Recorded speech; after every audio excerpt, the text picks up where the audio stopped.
بسم اللہ الرحمن الرحیم۔ ہم بڑے فخر سے کہتے ہیں کہ ہم اہل سنت و جماعت ہیں۔ اس کی وجہ نبی علیہ السلام کے کثیر صحابہ کرام جناب عبداللہ بن مسعود، عبداللہ بن عباس، عبداللہ بن عمر رضوان اللہ علیہ مجمعین دیگر صحابہ کرام نے فرمایا تب ید وجوہ اہل سنت، قیامت والے دن جن کے چہرے چمکتے ہوں گے وہ سارے اہل سنت ہوں گے۔ در المنصور کے علاوہ دیگر تفاسیر کی یا تاریخ کی کتابوں کے اندر باسند روایتیں موجود، اور مولا علی المرتضیٰ نے منبر کوفہ پہ فرمایا کہ میں اہل سنت ہوں۔ کنز المال میں اور شیعہ سنی کتابوں کے اندر بے شمار دلائل ہیں۔ خیر میرا آج یہ موضوع نہیں کہ میں لفظ اہل سنت پر گفتگو کروں، اس پر انشاءاللہ میں الگ سے کبھی گفتگو کروں گا۔ خیر ہم فخر سے کہتے ہیں کہ ہم اہل سنت ہیں۔ کیونکہ ہمارے پیر حیدر کرار علی المرتضیٰ شیر خدا مشکل کشا رضی اللہ تعالیٰ عنہ علیہ السلام، آپ نے فرمایا تھا کہ میں سنی ہوں، میں اہل سنت ہوں، تو ہم ان کے چاہنے والے ہیں، اس لیے ہم اپنے آپ کو اہل سنت کہتے ہیں۔ اچھا دوسری طرف ایک نیا نعرہ یہ ابھی اسی صدی کی پیداوار، وہ کہتے ہیں نہیں میں ہوں مسلم علمی کتابی۔ میں نے ان سے پوچھا کہ بھئی مولا علی نے فرمایا کہ میں علمی کتابی ہوں، یا جناب ابوبکر صدیق نے، حضرت عمر فاروق، عثمان غنی نے، یا 1,24,000 صحابہ میں کسی نے فرمایا ہوں میں ہوں مسلم علمی کتابی، یہ نعرہ کسی نے لگایا ہے؟ تو کہتے نہیں یہ تو کسی نے، خیر وہ کہتے ہیں یہ چھوڑ دو، میں ہوں مسلم علمی کتابی۔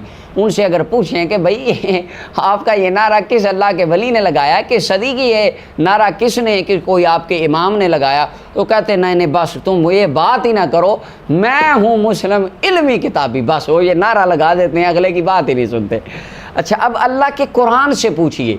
اللہ تعالیٰ قرآن کریم میں ارشاد فرماتے ہیں ان تنازعتم فی شیء فردوہ الی اللہ والرسول، اگر کسی چیز میں جھگڑا ہو جائے تو اللہ اور اللہ کے رسول کی طرف لوٹاؤ۔ تو اللہ کی طرف پہلے لوٹاتے ہیں۔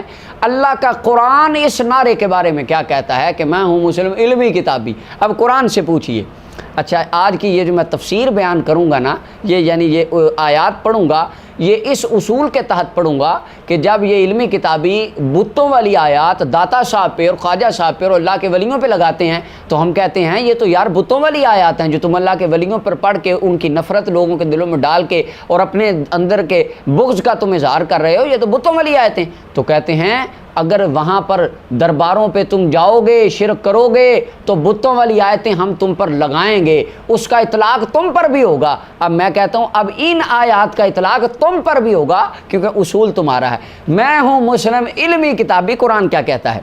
اللہ قرآن میں ارشاد فرماتے ہیں، اللہ تعالیٰ نے ارشاد فرمایا یا اہل الکتاب لما تحاجون فی ابراہیم، سورہ آل عمران کی آیت نمبر 65۔ اللہ فرماتے ہیں او کتابیو، یہ جو کہتے ہیں نا علمی کتاب، اللہ فرماتا ہے او کتابیو لما تحاجون فی ابراہیم، تم میرے ابراہیم خلیل اللہ کے بارے میں جھگڑا کیوں کرتے ہو؟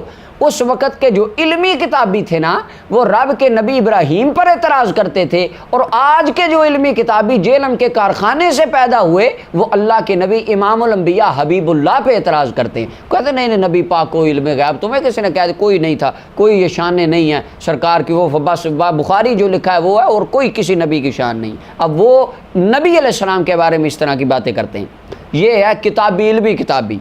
اب آگے اللہ تعالیٰ قرآن کریم میں ارشاد فرماتے ہیں سورہ آل عمران آیت نمبر 70 میں یا اہل الکتاب لما تکفرون بآیات اللہ، اللہ فرماتے ہو کتابیو تم کیوں اللہ کی آیات کا انکار کرتے ہو؟ پتہ چلا اس وقت کے جو علمی کتابی تھے نا وہ رب کے قرآن کی آیات کا انکار کر دیتے تھے، اللہ کی نشانیوں کا انکار کر دیتے تھے، اور آیات کا معنی بڑا مفہوم ہے، اللہ تعالیٰ نے اپنے پیاروں کو بھی اپنی نشانیاں کہا ہے، یعنی وہ رب کے نبیوں کا، اللہ کے قرآن کی آیات کا اور اللہ کے پیاروں کی باتوں کا انکار کرتے تھے۔ اور آج کے علمی کتابی امام بخاری کے استاد اپنی سنن میں صحیح سند کے ساتھ حدیث لکھتے ہیں کہ نبی علیہ السلام کا سایہ نہیں تھا۔ جب ہم نے یہ حدیث سنائی تو کہا نہ بخاری میں نہیں لکھا، ہم نے نہیں ماننا۔ اس وقت کے علمی کتابی بھی اللہ کی نشانیوں کا انکار کرتے تھے، اور رب کی سب سے بڑی نشانی ہمارے آقا و مولا ان کی شان کا آج کے علمی کتابی بھی انکار کرتے ہیں۔ دیکھیں ان کے اندر اگر آپ ان کو کمپیئر کریں تو ان کے اندر آپ کو کتنی یکسانیت نظر آئے گی ان کے افعال و اقوال میں۔ اچھا آگے اللہ تعالیٰ قرآن کریم میں ارشاد فرماتے ہیں، اللہ تعالیٰ ارشاد فرماتے ہیں یا اہل الکتاب لما تلبسون الحق بالباطل، او کتابیو تم حق کو باطل کے ساتھ کیوں ملاتے ہو؟ ان کو آپ یعنی بتوں والی آیتیں ولیوں پہ کیوں لگاتے ہو؟ اب اللہ کی یہ کتابیوں کو کن الفاظ سے یاد کر رہا ہے؟ اللہ فرماتا ہے یہ کتابی کرتے تھے، اور آج یہ کہتے ہیں میں مسلم علمی کتابی۔ یہ دیکھیں اللہ کا قرآن ان کو کس لفظ یاد کرتا ہے۔ اللہ تعالیٰ قرآن کریم میں ارشاد فرماتے ہیں، اللہ تعالیٰ نے ارشاد فرمایا ولا امانی اہل الکتاب، سورہ نساء کی آیت نمبر 123 کی جز۔ اللہ فرماتا ہے ان کتابیوں کے لیے کوئی امن نہیں ہوگا، ان کو دو جہانوں میں جوتے پڑیں گے۔ اللہ کا قرآن کہتا ہے ان کتابوں کے لیے کوئی امن نہیں، اور یہ کہتے ہیں میں ہوں مسلم علمی کتابی۔ اب دیکھیے قرآن کیا کہتا ہے علمی کتابیوں کے بارے میں۔ اللہ قرآن میں اب یہ اصول انہی کا ہے کہ یہ بتوں والی آیتیں داتا صاحب پہ اگر لگانا جائز ہو سکتا ہے تو پھر یہ ان اہل کتاب والی آیتیں تم پر لگانا بھی جائز ہو سکتا ہے۔ اللہ تعالیٰ ارشاد فرماتے ہیں یا اہل الکتاب لا تغلو فی دینکم، او کتابیو بندے بن جاؤ، دین میں غلو نہ کرو۔ اللہ قرآن میں یہ کہہ رہے ہیں اہل کتاب کو، فرمایا تم غالی ہو اور دین کے اندر تفسیر بالرائے سے غلو کرتے ہو۔ اللہ قرآن کریم میں ارشاد فرماتا ہے کہ غلو نہ کرو۔ پھر اللہ تعالیٰ ارشاد فرماتے ہیں، اللہ رب العالمین نے ارشاد فرمایا وَلَوْ أَنَّ أَهْلَ الْكِتَابِ آمَنُوا وَاتَّقَوْا لَكَفَّرْنَا عَنْهُمْ سَيِّئَاتِهِمْ، سورہ المائدہ کی آیت نمبر 65۔ اللہ ارشاد فرماتے ہیں اگر یہ کتابی مان لیتے نا، اگر یہ کتابی مان لیتے اور ڈر جاتے اللہ کے غضب سے، تو اللہ فرماتے ہیں ہم ان کے گناہوں کو معاف کر دیتے۔ کاش یہ مان جاتے، داتا صاحب کی مان لیتے، خواجہ صاحب کی مان لیتے تو ان کے گناہ بخش دیے جاتے۔ اگر اس وقت کے کتابی رسول اللہ کی مان لیتے، جناب ابو بکر عمر عثمان و علی کی مان لیتے تو بچ جاتے، اگر آج کے علمی کتابی داتا صاحب خواجہ صاحب کی مان لے تو بچ جائیں گے۔ اللہ فرماتے ہیں ہم ان کے گناہوں کو معاف کر دیتے، لیکن انہوں نے نہیں ماننا اور چلے گئے، اور پھر فرمایا ولا اب تمہارے لیے امن نہیں ہے، اب انشاءاللہ تمہیں جوتے ہی پڑیں گے دو جہانوں میں۔ اب رب کا قرآن ان علمی کتابی کے لفظ کو کس طرح تعبیر کر رہا ہے؟ اب الہی تو فرماتا ہے کہ علمی کتابی کے لیے ان کو کوئی امن نہیں، یہ غالی ہیں، حق کو باطل کے ساتھ ملانے والے ہیں، تیری آیتوں کے منکر ہیں، اور الہی ان کے لیے کوئی امن نہیں، تو ہم کیا کریں؟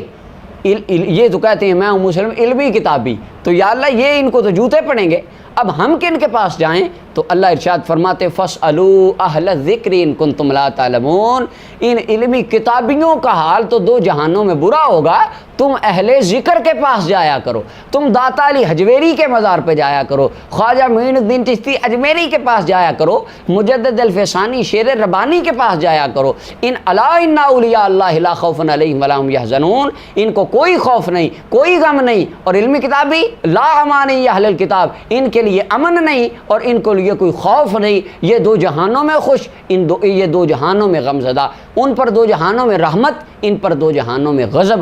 تو یہ جو علمی کتابی والے مومن ہیں ان کو اللہ کا قرآن کس طرح کے الفاظ سے تعبیر کرتا ہے؟ ہم بڑے فخر سے کہتے ہیں ہم اہل سنت ہیں، کیونکہ ہمارے پیر مولا علی نے اپنے آپ کو اہل سنت کہا، علمی کتابی کسی نے نہیں کہا۔ جو ان کا حال ہوگا وہ رب کے قرآن نے بیان کر دیا۔ اللہ تعالی ہمیں اہل سنت و جماعت کے مسلک پر ہی موت عطا فرمائے۔ وآخر دعوانا الحمدللہ۔